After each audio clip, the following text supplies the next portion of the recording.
Walter Hutchins made coffee the old way that February morning. Percolator on the gas stove, 4 scoops, same as the last 40 years. The kitchen was cold enough to see his breath until the burner caught. Gray light came through the window over the sink, thin and flat like it couldn't quite commit to the day. His grandson Nathan sat at the table picking at pancakes, not eating. The boy had stayed over again. Third time that week, his parents working late, his daughter Rebecca said. Walter didn't mind. Grandkids were always welcome. Nathan set down his fork, looked at his plate, then up at Walter with eyes that carried something heavy. "Grandpa," he said, quiet as snow falling, "why does Grandma text someone named DM after you fall asleep?" Linda appeared in the doorway. Her face went white as February ice. The coffee cup in her hand stopped halfway to the counter, just hung there. Then she recovered, voice sharp enough to cut. "That's grown-up business, Nathan." As the boy shrank into his chair, whispered, "Sorry." Walter looked at his wife's face, knew instantly. That flash of panic was unmistakable. The pancakes went cold on the table. That night, Walter pretended to sleep. His wife's phone lit the dark 17 times before midnight. He counted each one, hating himself for counting, unable to stop. Linda had an explanation by late morning, after Nathan left for school. She found Walter at the kitchen table, reviewing survey maps for a job coming up. Sat down across from him with that sympathy card in her hand. The kind you buy at Walgreens, flowers on the front, pre-printed condolences inside. "That's for Diane Morrison," she said. "Remember my friend from college? She's going through cancer treatments down in Florida. I didn't want to worry you with someone else's troubles." Walter looked at the card, at his wife's face, wanted so badly to believe her. Why is Nathan asking about it? Kids notice everything. Linda touched his arm. First time in weeks. "He must have seen her name on my phone. I text her late because of the time difference. She can't sleep much these days." She even pulled up a Facebook profile. Showed him photos of a woman in her 50s. Diane Morrison, Tampa. Recent posts about treatment schedules. "I should have told you," Linda said. Her eyes had that wet shine. Performance or genuine shame? Walter couldn't tell anymore. "I just didn't want to add more worry to your plate." He nodded, let himself believe it. For 2 days, he almost did. Tuesday came, recycling day. Walter was up past midnight, couldn't sleep when he noticed the bin by the back door overflowing. Linda had been decluttering lately, taking out trash herself, which wasn't like her. He grabbed the bin to consolidate before morning pickup. That's when he saw it. Phone bill, torn in half, buried under old envelopes and junk mail. He pulled it out, smoothed the pieces on the kitchen counter. The furnace clicked on in the basement, the only sound in the house. 247 text messages, all to the same number, all in the past month. The number had a 3117 area code. Indianapolis Metro, local, not Florida, not anywhere near Florida. Walter stood there, in his socks on the cold linoleum, reading the same line over and over. 247 text. To someone 20 minutes away, not 1,000 miles south. He wrote the number in his survey notebook. The small one he kept for property measurements. Same careful block letters he'd used for 40 years. Same precision, just a different kind of boundary being mapped now. Upstairs, through the ceiling, he heard Linda shift in their bed. The mattress springs creaked. Her phone buzzed once, then silence. Walter made coffee, sat at the kitchen table until dawn. Didn't drink it, just watched it go cold while February light came gray through the window. Tuesday morning, 7 a.m., Kowalski's Diner. Same vinyl booth by the window Walter had sat in every week for 15 years. Art, Bill, and Jean were already there when he arrived. Barb brought 4 coffees without asking. Black. All of them. She'd been bringing 4 coffees to this booth since 2010. "Cold enough for you?" Art said. He was 67, retired from the county clerk's office. Careful with his words, methodical. Had a yellow legal pad on the table like always, fountain pen clipped to his shirt pocket. "Ground's still frozen solid," Walter said. "Can't do boundary work till it thaws." Bill Crawford nodded. Former state police, 30 years, 65 now, divorced twice, lived alone in a neat ranch house where everything had its place. Saw the road crews trying to patch Route 36 yesterday. Asphalt won't set in this cold. They'll be back out there come April doing it again. Gene Bartlett just grunted. He was 70, the oldest of them. Equipment operator, retired. Said more with silence than most men said with speeches. They talked weather, county politics. Gene's truck needing a water pump. The comfortable rhythms of men who'd been meeting every Tuesday for long enough that gaps in conversation didn't need filling. Walter was quieter than usual. Art noticed. Didn't press, just noticed. That was the thing about Art. He saw details other people missed. Came from all those years working with property records, Walter figured. Courthouse is getting renovated, Bill mentioned. New roof, marble steps getting repointed. Judge Keller's complaining about the noise during proceedings. "She's still taking cases?" Art asked. Everyone she can get. Woman 60-something, should be thinking about retirement. Instead, she's there every morning at 8 sharp.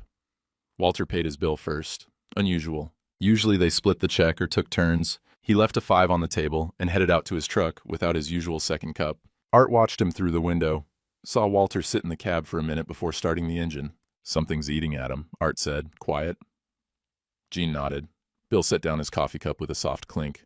He'll tell us when he's ready, Bill said. They were wrong about the when, but right about the telling. The phone number sat in Walter's notebook like a splinter he couldn't ignore. That night, after Linda left for errands, he looked at it again. 317 area code. He could call it. Could find out who answered. But he already knew, didn't he? That sick feeling in his gut wasn't doubt. It was certainty, trying to find a voice. Linda came home at 8:30. Shopping bags from stores she hadn't shopped at in years, humming while she put things away. She seemed lighter somehow, younger. Walter sat in his chair in the living room, reading the same page of a farming magazine 3 times, not absorbing a word. Through the wall, that night, he heard her in the guest room. When had she moved to the guest room? He tried to remember. A week ago? 2? Her voice came through, muffled but unmistakable. Soft, almost girlish, laughing at something someone said. He looked at the clock. 11:47 p.m. She was still talking at midnight. Walter lay there counting minutes because he couldn't stop listening, couldn't make himself get up and leave the house, couldn't do anything but lie there while his marriage bled out. One whispered conversation at a time. At 12:23, she finally stopped. The house settled into its old wood creaks and furnace cycling silence. Walter stared at the ceiling until dawn. The phone bill was still in his survey notebook. The number still there? 247 text to someone local, someone she laughed with after midnight, someone who wasn't Diane Morrison, in Florida fighting cancer. Some lies were small enough to ignore. Some were too big to unsee. Walter figured he'd just crossed that line, whether he wanted to or not. Walter walked his property line on a Thursday morning, first time in 2 years. The northwest quadrant, where his father had planted black walnut trees back in 1953. 20 acres of timber and pasture.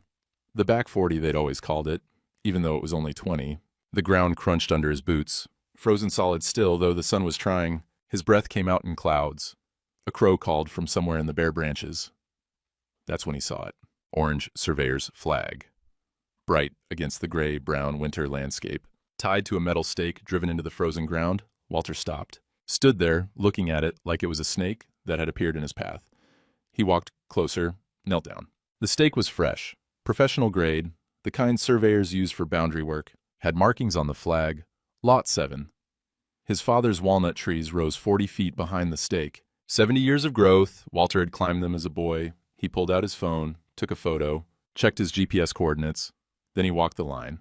Found 6 more stakes, all fresh, all marked with lot numbers. Someone had divided his father's farm into a subdivision grid while he slept. The question wasn't who'd planted them. The question was who'd paid for it. The county clerk's office smelled like old paper and copier toner. Fluorescent lights buzzed overhead. Walter stood at the counter while a young woman pulled up records on her computer. Property survey requests, she said, clicking through screens. For your address. Okay, here we go. Work order filed January 8th, preliminary subdivision plat. Who requested it? She looked at him over her reading glasses. Says here, Linda Hutchins. Is that your wife? Walter's jaw tightened. What else does it say? Payment from joint account. Survey completed January 20th. Plat filed with the county February 2nd. More clicking. Requesting party is listed as Meadowbrook Development, LLC. Can I get copies of that? Sure thing. Give me a few minutes.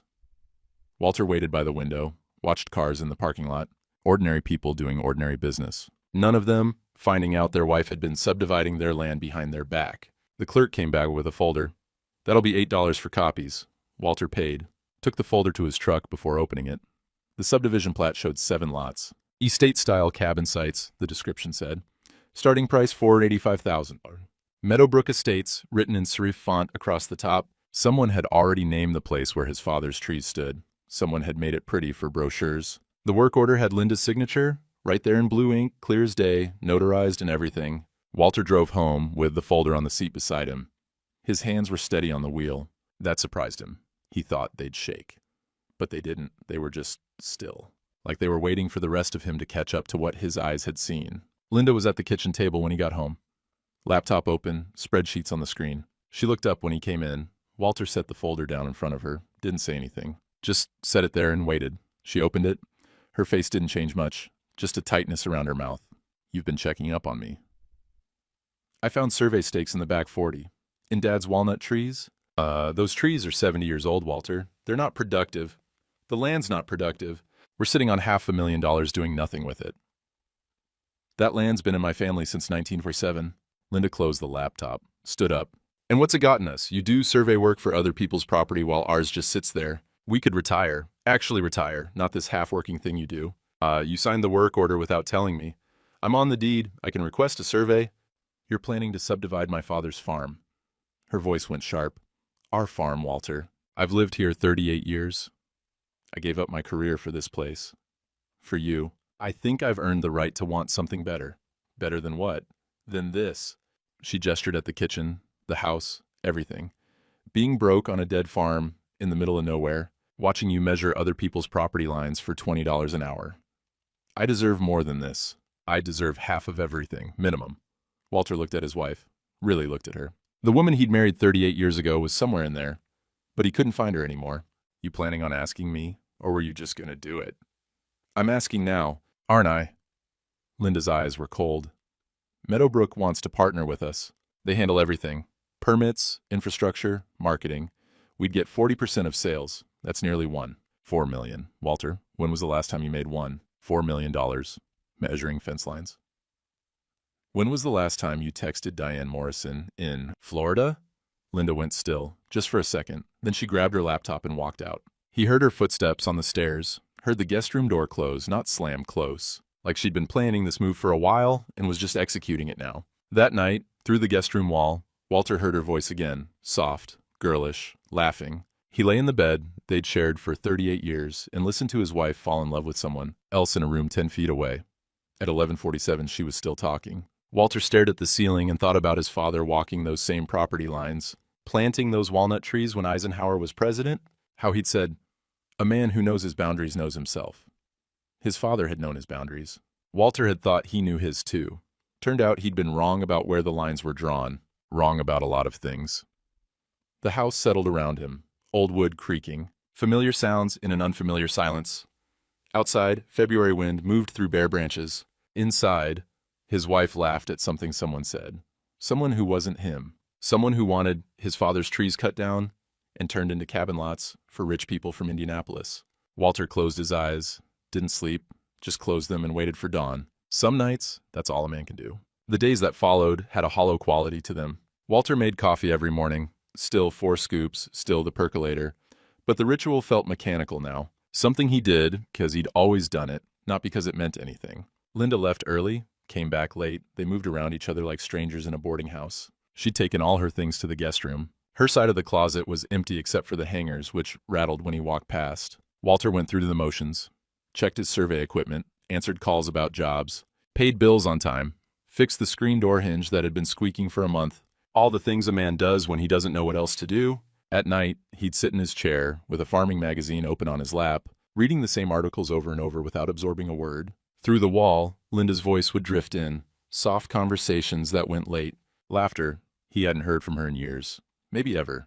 The phone bill sat in his survey notebook. He'd check it sometimes, compulsively, like checking a wound to see if it was still bleeding. It always was. Nathan's teacher called on a Thursday.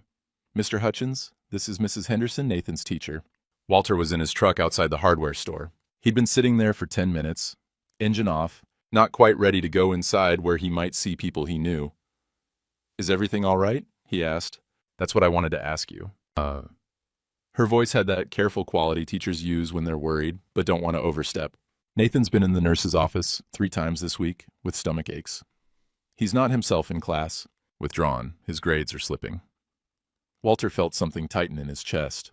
"He asked me something yesterday," Mrs. Henderson continued.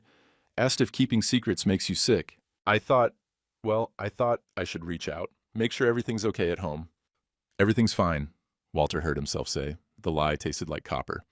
"I'll check in with him." I'd appreciate that. He's a good boy. I just want to make sure he's all right." Walter thanked her and hung up. Sat there in the truck cab while February cold seeped in through the door seals. Nathan had asked if secrets make you sick. The boy already knew the answer. He was living it. 10 years old. carrying his grandmother's affair like a stone in his pocket, stomach aches at school, falling grades, and Walter had been so wrapped up in his own pain, he hadn't noticed his grandson drowning right in front of him. He put his head against the steering wheel. 20 minutes passed before he could make himself get out and go into the store. Bill Crawford was at the paint counter when Walter came through the door, saw him, walked over. No preamble, no small talk. "You all right?" Walter picked up a package of fence staples he didn't need. "Fine, just busy. Season's coming." Bill studied him. 30 years as a state trooper meant he could read a man's face like a map. "You look like hell, Walter. Been a long winter." "That all it is?" Walter met his eyes, wanted to say something, wanted to open his mouth and let it all spill out. The texts, the survey stakes, Linda in the guest room, Nathan's stomach aches. But the words stuck somewhere in his throat. "I'm fine," he said again. Bill nodded slowly, didn't believe him, that was clear, but he didn't press either, just said Tuesday, 7 a.m., don't skip. He walked away before Walter could respond. Left Walter standing there holding fence staples he didn't need, feeling like a man who'd just missed his only exit on a long highway. He paid for the staples. Drove home the long way, avoiding Main Street where people might recognize his truck and wave. The house was empty when he got there. Linda's car was gone. He stood in the kitchen, looking at the folder of subdivision documents still on the table where she'd left them. Meadowbrook Estates. 7 lots. His father's trees marked for clearing. He picked up the folder, put it in his survey notebook. Evidence. That's what this was now. Evidence of something he didn't fully understand yet, but knew was wrong. The silence in the house was complete. No furnace running, no voices through walls. Just old wood settling and the distant sound of wind and bare branches outside. Walter had never felt more alone in his life. Sunday evening, Jean called. Walter almost didn't answer. Saw the name on his phone and thought about letting it go to voicemail. But Jean never called. In 15 years of Tuesday mornings, Jean had never once called between meetings. "Yeah, Tuesday." Jean's voice was gravel and certainty. 7 a.m., be there. "Jean, not a question, not a request." The line went dead. Walter stood there with the phone in his hand. Through the guest room wall, he heard Linda's voice. Still talking, still laughing. It was 7:15 p.m. on a Sunday. He looked at the phone, at the survey notebook on the counter, at the empty coffee cup by the sink. At 40 years of his life, arranged in this kitchen, this house, this farm his father left him, Tuesday was 2 days away. Jean said be there. Not a question, not a request. Walter opened his mouth to argue with a dial tone, then realized what he was doing and set the phone down. Some decisions get made for you. Some friends don't give you the option of drowning alone. He made coffee, even though it was evening, sat at the kitchen table with his survey notebook open, started writing dates, times, facts, the phone bill, the survey stakes, the subdivision plat, Linda's signature, all of it laid out in the same careful block letters he'd used for boundary work since he was 23. If he was going to tell them Tuesday, and Jean's voice said he was going to tell them Tuesday, then he'd better have his measurements right. His father always said, do it once, do it right, do it so it holds up when somebody checks your work. Walter wrote until 2 a.m., 12 pages, every date he could remember, every detail that mattered. The same precision he'd used mapping property lines for 40 years, now mapping the boundaries of betrayal. Outside, the wind picked up. Inside, through the wall, silence finally. Linda had stopped talking. The house settled into sleep. Walter closed the notebook. Tomorrow was Monday. Tuesday was coming whether he was ready or not. He wasn't ready, but Jean hadn't given him a choice. Some things you measure because they matter. Some things you measure so they can't be denied. Walter figured he'd just spent 4 hours measuring something that fell into both categories. Tuesday morning, Walter was 15 minutes early to Kowalski's. Pulled into the lot at 6:45 and sat in his truck watching the sun try to break through February clouds. Art's sedan was already there. So was Bill's F-150, Jean's old Dodge with the dent in the tailgate. They were waiting for him. Walter picked up his survey notebook from the passenger seat, felt the weight of 12 pages, all those measurements and dates. A lifetime of quiet competence reduced to evidence of failure. He almost started the truck and drove away, but Jean hadn't given him that option. And somewhere in the last 4 days, Walter had stopped having the energy to keep pretending everything was fine. He got out, walked into the diner. The 3 men were in the booth, by the window, their usual spot. But they were all on the same side, leaving the other side empty, waiting. Barb brought 4 coffees without a word, set them down gentle, and walked away. She'd been serving coffee to this booth for 14 years. Knew when to talk and when to leave men alone. Walter slid into the empty side, set his notebook on the table, looked at 3 faces he'd seen every Tuesday since Art retired from the county in 2010. Nobody spoke for a long minute. Just the diner, sounds around them, Route 36 traffic outside, coffee cups on Formica. "I need to tell you something," Walter said. Art pushed his coffee aside. Bill set his cup down, slow and careful. Gene's jaw worked like he was chewing words he wouldn't say yet. Walter opened the notebook, started talking. Told them about Nathan's question at breakfast, Linda's face going white, the phone bill and the recycling with 247 text to a local number, the survey stakes in his father's walnut trees, the subdivision plat filed without him knowing, Linda's signature on documents. Meadowbrook Development, LLC, the guest room. The voices through the wall. Nathan's stomach aches. All of it. He talked for 10 minutes straight. Longest speech he'd made since his wedding vows 38 years ago. When he finished, the coffee had gone cold. Barb had refilled it twice without him noticing. Art sat back, studied Walter's face. You got those documents with you? Walter pulled the folder from his notebook. Subdivision plat, survey work order, phone bill copies. All of it organized the way he'd organize a survey report. Art read through it, passed pages to Bill. Bill read them like he was back in uniform reviewing evidence for a case file. Gene just watched Walter. Didn't need to see the papers. He'd heard enough. How long you been carrying this alone? Gene asked. His voice was quiet. Since Nathan asked. 3 weeks. 3 weeks. Gene shook his head. Damn it, Walter. I didn't want to. Walter stopped.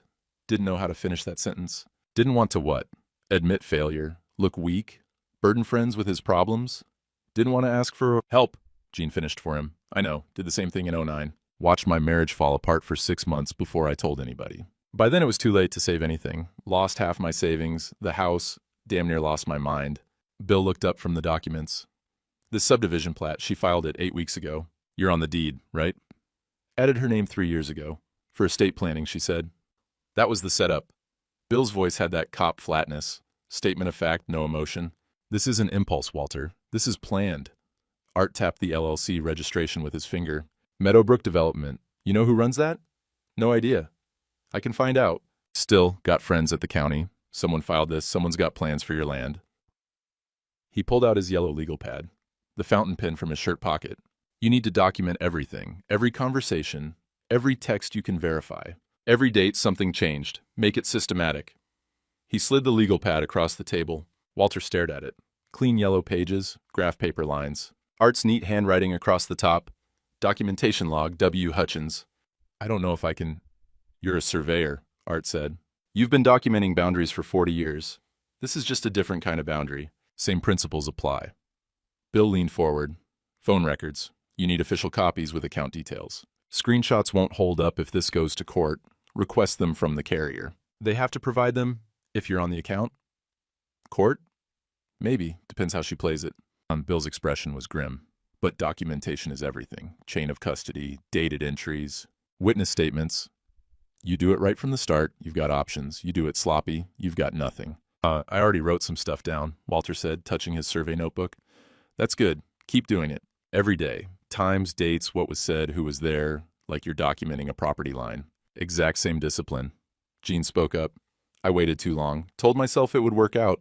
Told myself she'd come back around. Kept hoping instead of acting. He looked at Walter dead on. Worst mistake I made. Don't make it because I did. Barb came by with the coffee pot. Topped off all 4 cups even though they were still half full. Set down a slice of apple pie in front of Walter. He hadn't ordered it. On the house, she said, not quite looking at him. Small-town care delivered through dessert. She walked away before he could thank her. Walter looked at the pie, at the legal pad, at 3 men who'd rearranged their Tuesday morning to sit on the same side of a booth and wait for him to stop drowning. I don't know what I'm supposed to do, he said. His voice cracked on the last word. 40 years of holding steady, and his voice picked now to break. You keep measuring, Art said. Same as you always have. But you measure this now. Make it real on paper so it can't be denied later. And you let us stand beside you while you do it, Bill added. Gene just squeezed Walter's shoulder. Calloused hand, rough grip. Didn't say anything. Didn't need to. They sat there for another hour.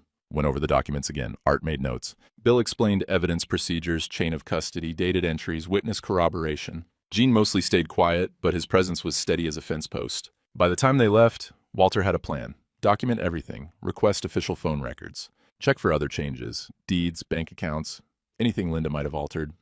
Art would trace the LLC. Bill would review everything to make sure it was courtroom ready, if it came to that. In the parking lot, Art said one more thing, voice low, careful. When she changed that deed 3 years back, check what else she changed. Paper trails tell stories, Walter. You just gotta know the language. Walter drove home with the legal pad on the seat beside him, Art's handwriting across the top, a gift and a burden both. The house was empty when he got there, Linda's car gone. He stood in the kitchen for a minute, then sat down at the table, opened the legal pad to the first clean page, started writing date, time, Nathan's question at breakfast, Linda's reaction, the phone bill, the survey stakes, the subdivision plat, every detail transferred from his survey notebook to Art's legal pad. Cleaner, more systematic. The way evidence should look. He wrote for 3 hours, his hand cramped twice. The coffee went cold in the cup. But when he finished, he had something solid. Something that couldn't be argued with or explained away. The same kind of documentation he'd file with the county after completing a boundary survey.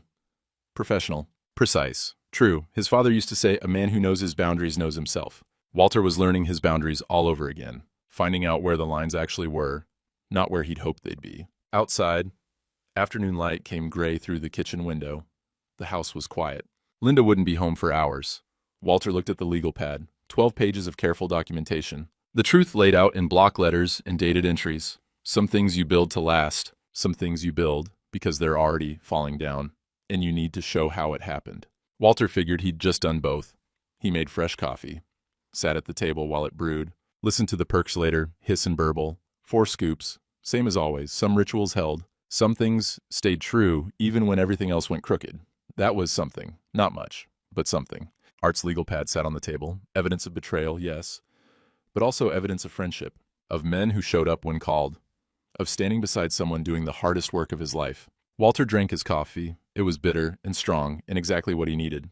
Tuesday was over, but the work was just beginning. Walter went back to the county office Thursday morning. Different clerk this time, older woman who knew Art from his working days. Need to see all filings related to my property, Walter said. Everything from the last 5 years. She pulled up the records, printed them without questions, 23 pages. Walter took them to his truck, went through them one by one. The subdivision plat he already knew about. But there was more. Preliminary approval hearing scheduled for April 15th, 6 weeks away. Notes in the margin, pending final co-owner signature. They were going to push it through. With his signature, or without it, Walter couldn't tell yet. But the timeline was there. April 15th. After that, his father's farm would be carved into 7 lots, whether he fought it or not. He kept reading, found the environmental assessment, traffic impact study, all filed in Linda's name, all paid from their joint account. Someone had done their homework. This wasn't a loose idea. This was an engineered plan, weeks from completion. Walter photographed every page, added them to his documentation log with dates and reference numbers. Art had been right. Paper trails told stories. This story had chapters Walter hadn't known existed. Art called Tuesday evening. Walter was at the kitchen table with his documentation spread out like survey maps. Found something? Art said. His voice was tight. Meadowbrook Development, LLC.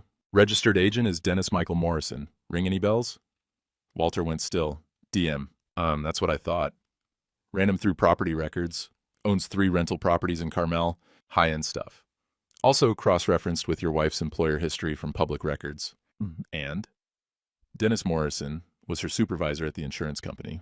30 years ago. Before you were married? The kitchen felt smaller suddenly, like the walls had moved inward. Art, it's not just an affair, Walter. And it's not just fraud, it's coordinated. The text, the development plan, the timeline, they've been working together. Walter sat down. The phone felt heavy against his ear. How long you figure they've been planning this? Subdivision plat was filed 8 weeks ago, but the LLC was registered 4 months before that, December, right before Christmas. While Walter had been stringing lights on the barn, while Linda had been baking cookies for the grandkids, while he'd been thinking about whether to replace the furnace or wait another year, she'd been planning this. With her old boss, with the man she texted 247 times a month. You still there? Art asked. Yeah. There's more. Morrison filed for permits on 3 other subdivisions in the last 2 years. All rural properties. All within 20 miles of Indianapolis. Guy's making a business of turning farmland into luxury cabin developments. And Linda's helping him. Looks that way. Can't prove they're together from public records. But the business connection is clear. And if those texts line up with planning meetings, development timeline discussions... They do? Walter said.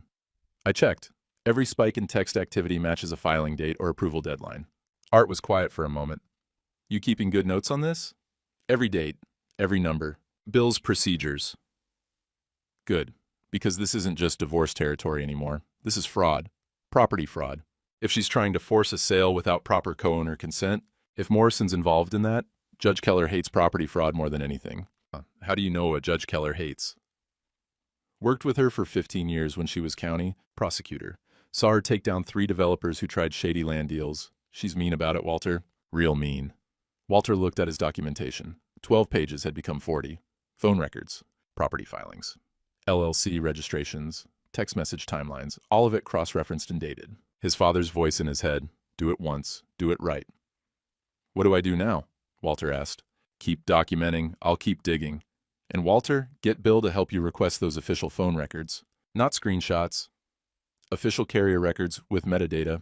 If this goes to court, you want everything airtight. They hung up. Walter sat at the kitchen table with 40 pages of evidence laid out in front of him. Linda's betrayal wasn't impulse. It wasn't even just an affair. It was a business plan. And he was the obstacle to profitability.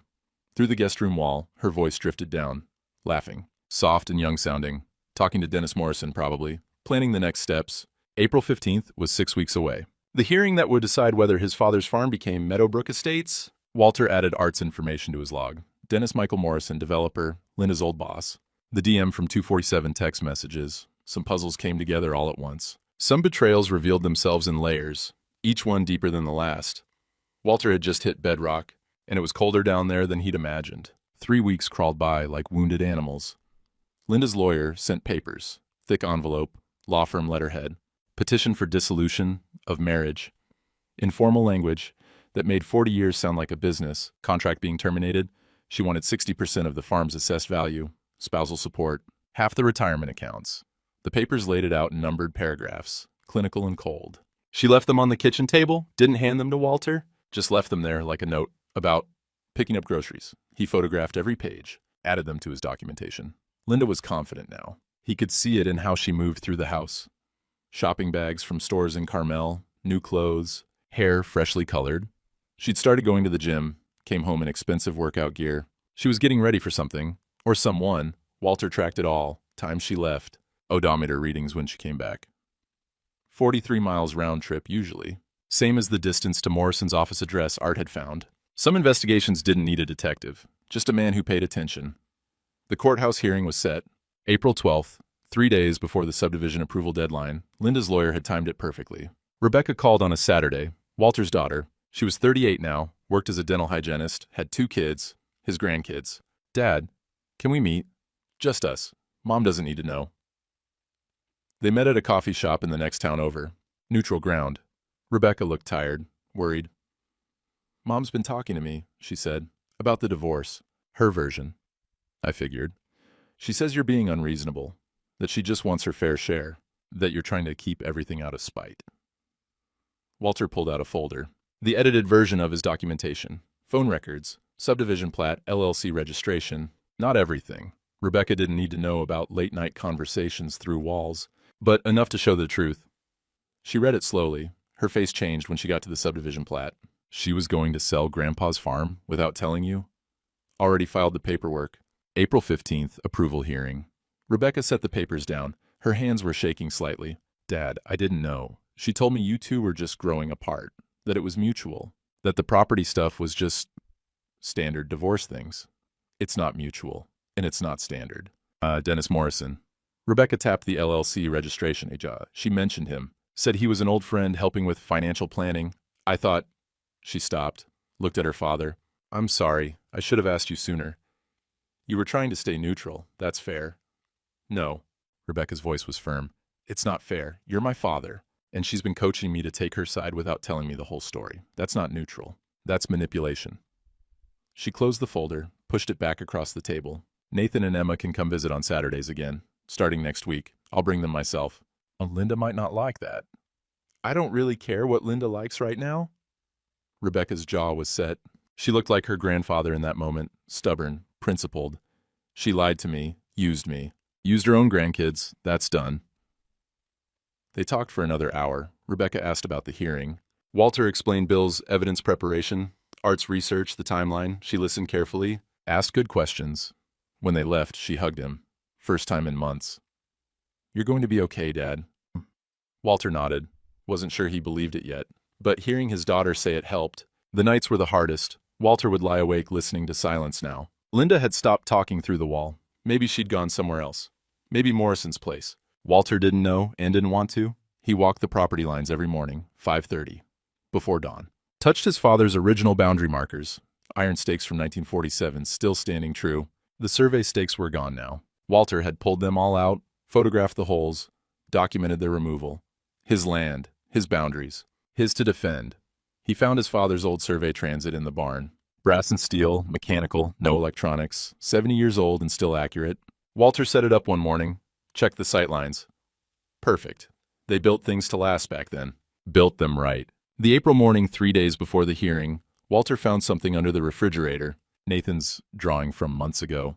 Crayon survey map of the farm. Every building labeled in careful printing. Grandpa's place. Written in the corner. The paper was wrinkled, edges worn. But the colors were still bright. Red barn, green fields, brown fence post. A child's faith that good things stayed standing. Walter smoothed it out, folded it careful. Put it in his jacket pocket, next to his documentation folder. Some things you defend because they're yours. Some things you defend because someone young believes they'll last. The hearing was Tuesday. 3 days away. Art had the evidence organized. Bill had verified chain of custody on everything. Jean had called twice, said nothing much, just checking in. Linda was confident. Walter could feel it. She thought she had this one, thought he'd roll over like he always had. Quiet Walter, steady Walter. Walter who never made waves. Monday night, Walter sat at the kitchen table. Documentation spread out one more time. 47 pages now. Every date, every document, every lie traced back to its source. His father's voice. Do it once, do it right, do it so it holds up when somebody checks your work. Tuesday morning, somebody was going to check his work. Walter figured it would hold up just fine. He made coffee. 4 scoops, let it brew strong. Drank it black while darkness gave way to gray dawn outside the kitchen window. In the barn, his father's transit sat ready. In his pocket, Nathan's crayon map. In his truck, 47 pages of truth. Some boundaries you draw with iron stakes. Some you draw with ink on paper. Some you draw with the simple act of standing up when someone tries to push you down. Walter had spent 3 weeks measuring, 3 weeks documenting, 3 weeks learning that silence only works if the person you're staying silent for deserves it. Linda didn't deserve it anymore. Tuesday was here, time to show his work. The county courthouse was limestone, built in 1898.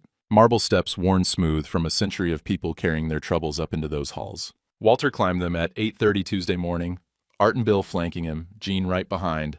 Judge Marianne Keller's courtroom was oak-paneled, high-ceilinged, smelled like furniture polish and old law books. Walter sat at the plaintiff's table with his lawyer, a younger man Art had recommended, steady and thorough. Linda was already there. Different table, 10 feet away. Her lawyer was James Bradford, expensive suit, polished shoes. Linda wore a navy dress, pearls. Looked like she was going to church, not court. She didn't look at Walter, not once. Judge Keller came in. Everyone stood. She was 54, gray hair pulled back, reading glasses on a chain, no preamble. Just sat down and said, "Let's proceed." Bradford went first, stood up smooth and confident. "Your Honor, this is a straightforward dissolution case. Mrs. Hutchins has been a devoted wife for 38 years. She gave up her career to support her husband's work, to raise their family, to maintain their home. She's not asking for anything unreasonable, simply her fair shares of the marital assets they built together." He painted a picture. Linda the faithful spouse. Walter the stubborn farmer refusing to adapt. The Meadowbrook development as a shared opportunity that Walter had sabotaged out of spite. "Mrs. Hutchins simply wants to move forward with dignity," Bradford said, "to receive what she's entitled to under Indiana law. She's requesting 60% of the property value, reflecting her contributions and Mr. Hutchins' unwillingness to cooperate with reasonable financial planning." Linda dabbed her eyes with a tissue. Perfect timing. Bradford sat down. Judge Keller looked at Walter's lawyer. "Mr. Chen?" Chen stood, quieter than Bradford, but his voice carried. "Your Honor, Mrs. Hutchins isn't telling the complete story. We have documentation that changes the nature of these proceedings significantly." He approached the bench with Walter's evidence binder, 2 inches thick, tabs color-coded, everything Art and Bill had helped organize. Phone records showing over 2,000 text messages between Mrs. Hutchins and Dennis Michael Morrison over 8 months. Mr. Morrison is the registered agent for Meadowbrook Development, LLC, the same company listed on the subdivision plat Mrs. Hutchins filed without her husband's knowledge. Judge Keller put on her reading glasses, started going through the binder. Chen continued, "The subdivision plat was filed 8 weeks ago, using Mrs. Hutchins' signature alone, despite Mr. Hutchins being co-owner on the deed. The approval hearing is scheduled for April 15th, 3 days from now. 7 lots, projected sales of $4 million. Mr. Morrison's company stands to profit substantially. Bradford stood up. Your Honor, this is character assassination. Judge Keller held up one hand, kept reading. The courtroom went silent except for pages turning. She read for 10 minutes straight. Phone records. LLC registration. Subdivision plat. Timeline documentation showing text message spikes corresponding with filing deadlines. When she removed her reading glasses, the click echoed in the quiet room. Bradford shifted in his seat. Linda's tissue stopped moving. Mrs. Hutchins, Judge Keller said. Her voice was flat, dangerous flat. Did you file a subdivision plat for property you co-own without your husband's knowledge or consent? Linda looked at Bradford. He stood up.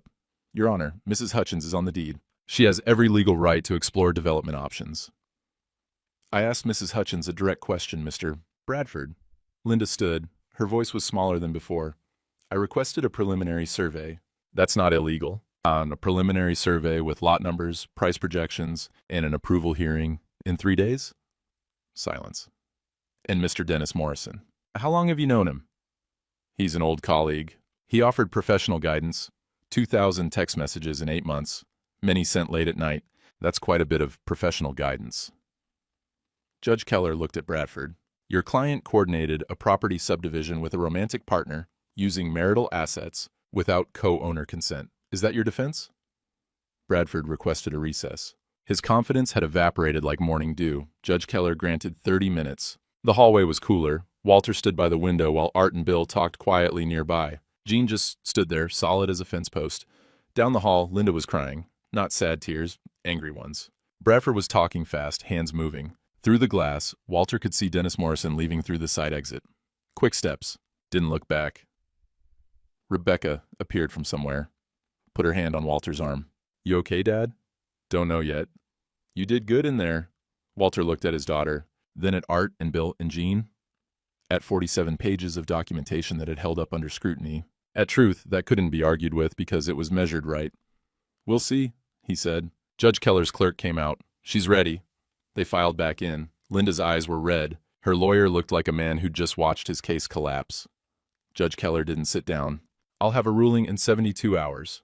Mr. Chen, Mr. Bradford, you'll receive written notice. Court is adjourned. Gavel down. Walter walked down those marble steps into April afternoon light. Behind him, through courthouse windows, Linda was still in the hallway with Bradford, gesturing sharply. He didn't look back. Some people you stop seeing long before they leave. Jean clapped his shoulder. Art nodded. Bill said, well, that went well. Walter got in his truck, started the engine, drove home with empty roads and clear sky and 3 days to wait for a judge's decision. But he'd shown his work, measured it right, let truth speak for itself. That was all a man could do. The rest was up to people who knew how to read boundaries. The envelope came Friday. 3 days, like Judge Keller promised. Official seal, county courthouse letterhead. Walter stood by the mailbox holding it for a full minute before he walked back to the house. Art and Bill were already there, sitting in their trucks in the driveway. Like they'd been waiting. Maybe they had been.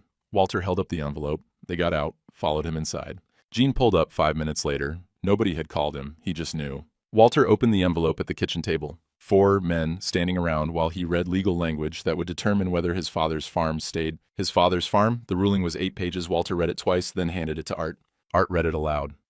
The court finds that Mrs. Linda Hutchins engaged in fraudulent conduct regarding marital property, specifically filing subdivision plans without co-owner consent, coordinating with a third-party developer for personal financial gain, and misrepresenting said actions during dissolution proceedings. Art looked up, kept reading. Property fraud vitiates claims of equitable distribution. Therefore, Mr. Walter Hutchins retains full ownership of the 140-acre property and primary residence. Mrs.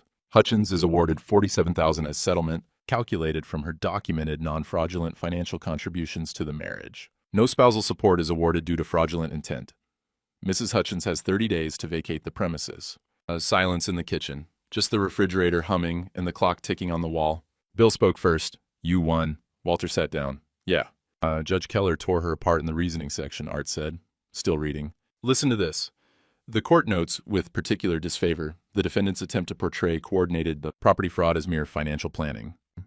Such conduct undermines the integrity of marital property law and will not be rewarded in this court. Jean made a sound that might have been a laugh. She really doesn't like property fraud. Told you, Art said. Walter looked at the ruling. At 8 pages that said his father's farm wouldn't become Meadowbrook Estates.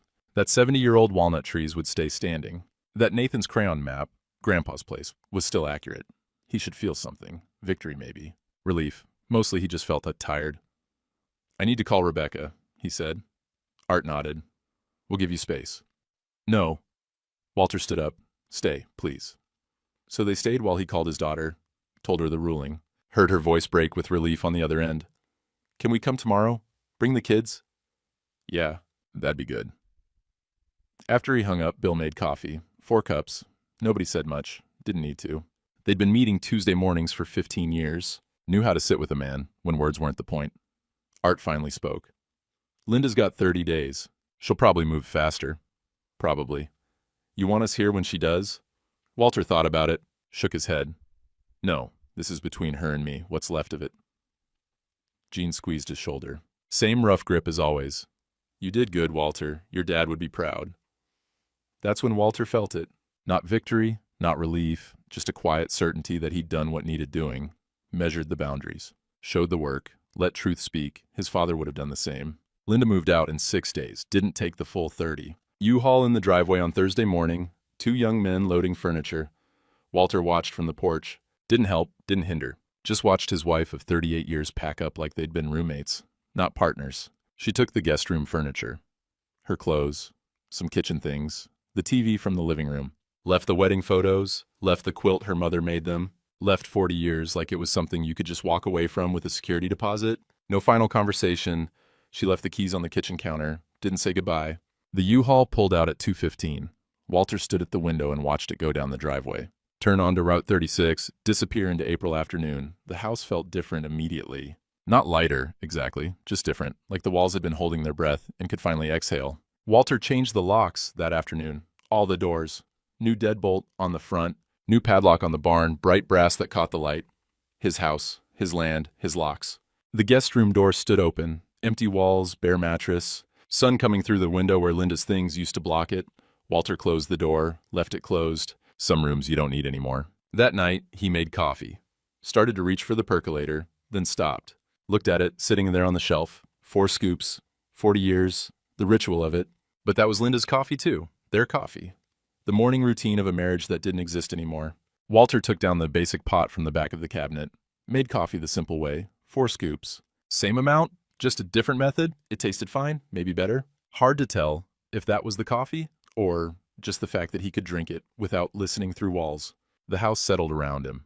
Old wood creaking, furnace cycling. Familiar sounds, without the weight of waiting for her footsteps, her voice, her presence that had become more absence than anything.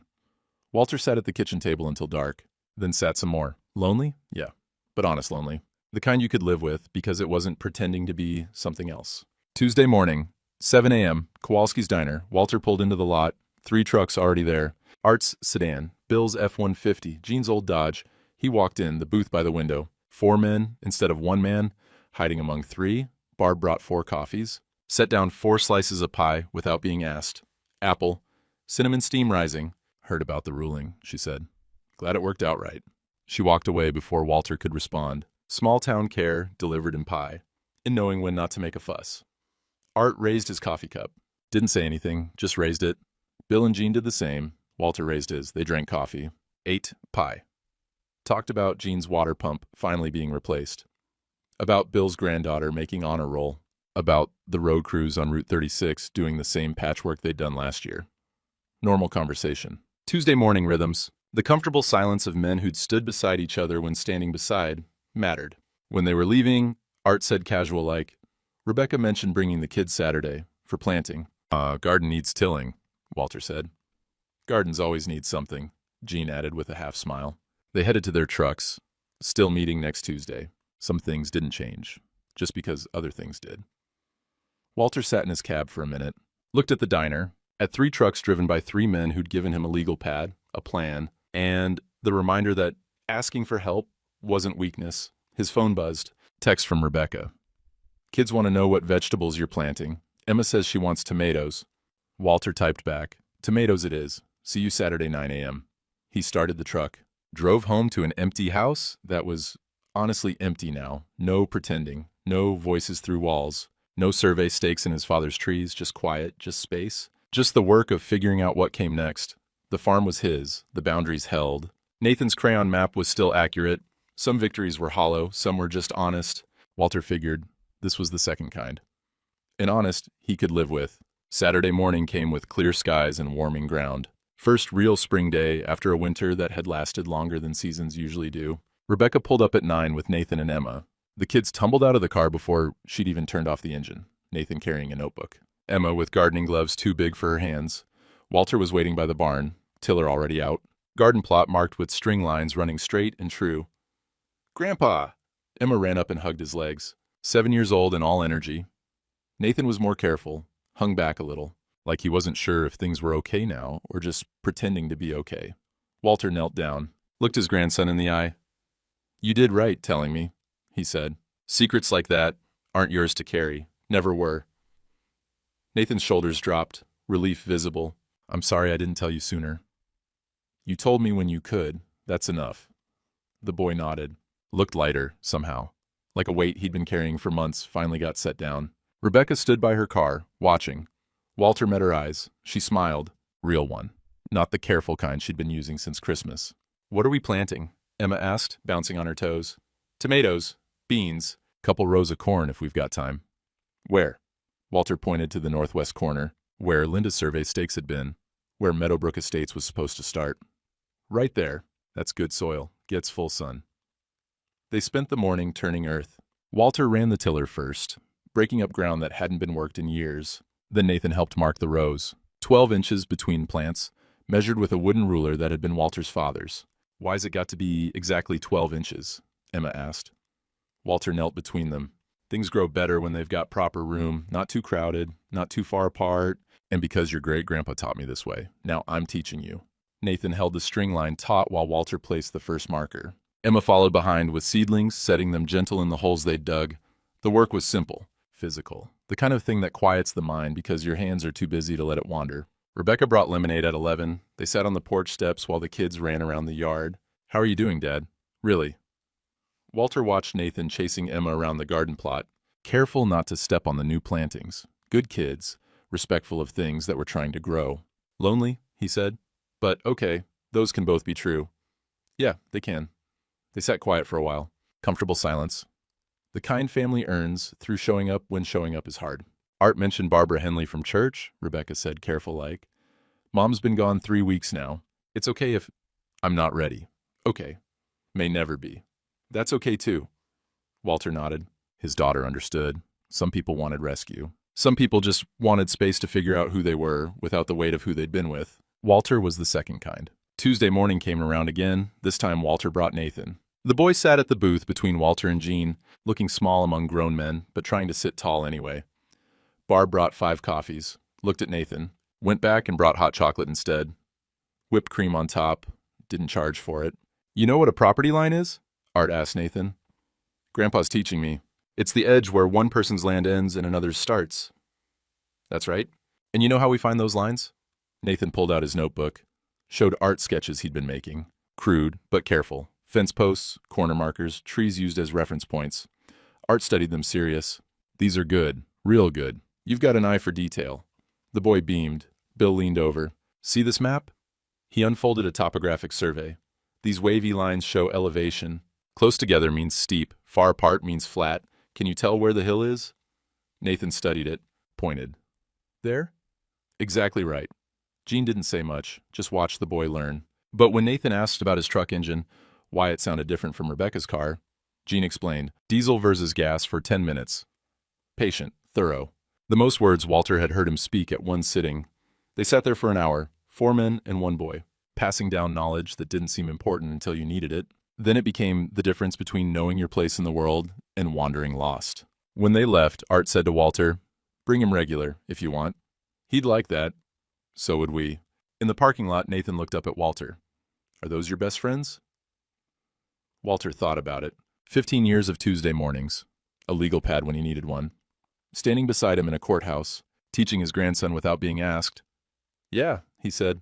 "I guess they are." "That's good. Everybody should have friends." Out of the mouths of 10-year-olds. Wednesday morning, 5:30. Walter walked the property line, coffee in a travel mug. New pot, same 4 scoops, some rituals adapted. Spring was happening, he could feel it in the air. Robin song from the walnut trees. Green showing in the grass. That warming earth smell that promised things were waking up. He touched his father's original boundary markers. Iron stakes from 1947, still standing true. Still marking what was his to keep, his to protect, his to pass on. The barn caught early light. New padlock, bright brass. His choice, his lock, his land, no survey stakes, no subdivision plans. No voices through walls, just mourning, just quiet, just the work of living forward into whatever came next. Walter stopped at this garden plot. The tomato seedlings were already reaching for light, small and green and determined. Give them a few months, they'd be heavy with fruit. Give them proper care and room, they'd do what they were meant to do. Same as anything, really. He thought about Nathan's drawing still on the refrigerator. Grandpa's place in crayon letters. A child's certainty that good things lasted if you took care of them. The kid wasn't wrong. Linda was gone. Marriage was over. Those were facts, hard and permanent, but the land was still here. The grandkids were coming back. Tuesday mornings were holding. Some things broke, some things bent but held. The trick was knowing which was which and not wasting time trying to fix what was already past fixing. Walter finished his coffee as sun cleared the tree line. Gold light on new green grass. His father's trees standing tall. The barn his grandfather built in 1952. 80 years of family, still rooted. He figured that was legacy, not perfection, not permanent happiness. Just showing up, doing the work, keeping the boundaries true, passing something down that was worth receiving. The garden rows ran straight, 12 inches between plants, measured twice. Nathan had held the string line without being told, remembered the lesson from one showing. The spring ground was soft enough for roots to take hold. Walter figured that applied to more than tomatoes. He walked back to the house as morning took hold. Empty house, yeah, but empty in a way that felt clean now, honest. Room to breathe, without wondering what was happening in the next room, what was being planned, what was being hidden. Some losses revealed what was already gone. Some boundaries held because they were drawn true in the first place. The farm would be here when Nathan was ready for it. The knowledge would pass, the land would stay. That was enough. More than enough. That was everything that mattered. There's something about dawn that tells the truth. Maybe it's the quiet. Maybe it's the light coming slow and honest, no drama, just showing what's there. Walter stood on his porch with coffee steaming in the morning cold. Late April now. The kind of morning his father used to call working weather, clear enough to see what you're doing, cool enough to do it, without stopping every 10 minutes. The northwest quadrant was green with new growth, tomato plants reaching, bean vines climbing the stakes Nathan had helped set. Where Meadowbrook Estates was supposed to be, there was just garden, just food growing for family, just earth doing what earth does when you let it. His father's walnut trees stood beyond the garden. 72 years old now, older than Walter. They'd be standing long after he was gone too. That's what legacy was, he figured. Not something you owned, something you kept for a while and passed along. The brass padlock on the barn caught first light. New lock, his choice. Small thing, maybe. But small things added up to a life you could live with, or a life that slowly hollowed you out from the inside. Walter had spent 63 years learning that lesson. Wished he'd learned it sooner. But late learning was still learning. Linda was gone. That was a fact, hard and permanent as iron stakes. The marriage was over, another fact. Some nights the loneliness sat heavy. Some mornings he woke up and forgot she'd left. Reached for coffee routine that included 2 cups instead of 1. But he wasn't pretending anymore. Wasn't listening through walls. Wasn't carrying secrets that weren't his to carry. The loneliness was real, but it was honest. And honest, a man could live with. Rebecca and the kids came Saturdays. Nathan was learning to read property maps. Emma was learning that tomatoes didn't grow overnight no matter how much you wanted them to. Simple lessons. The kind that mattered more than the complicated ones schools tried to teach. Tuesday mornings held. Art and Bill and Jean, same booth, same coffee. Now with Nathan learning alongside them sometimes. Masculine wisdom passed the old way. Through showing, not telling. Through standing beside, not standing over. There was a widow from church. Barbara Henley. Art had mentioned her twice now. Nice woman, Art said. Lost her husband 3 years back. Might be good to have coffee sometime. Walter had said he wasn't ready. Still true? Might always be true? But the fact that he could imagine it someday, that was something. Not hope, exactly. Just the recognition that closed doors sometimes open again if you didn't nail them shut. The sun cleared the tree line, gold light on green grass, robin song from the walnut trees, his father's boundary markers still standing true after 78 years. The land solid under his feet. Some things you build to last, some things you build to pass on. Some things you just protect while they're in your care, knowing you're part of a chain longer than your own life. Walter Hutchins had protected what mattered, lost some things, kept others, learned the difference between silence that protected and silence that enabled, between loneliness that destroyed and loneliness that was just space for healing. His father used to say, "A man who knows his boundaries knows himself." Walter knew his boundaries now. Knew them better than he had in 63 years. The lands, the laws, his own. And he knew one more thing. Dignity wasn't something given. It was something defended when necessary, maintained through quiet action, and passed down through the simple act of showing up and doing what was right, even when right was hard. The coffee was bitter and strong and exactly what he needed. The morning was cold and clear and full of work. The land was his to keep, his to tend, his to pass on. That was enough. Some days that was everything.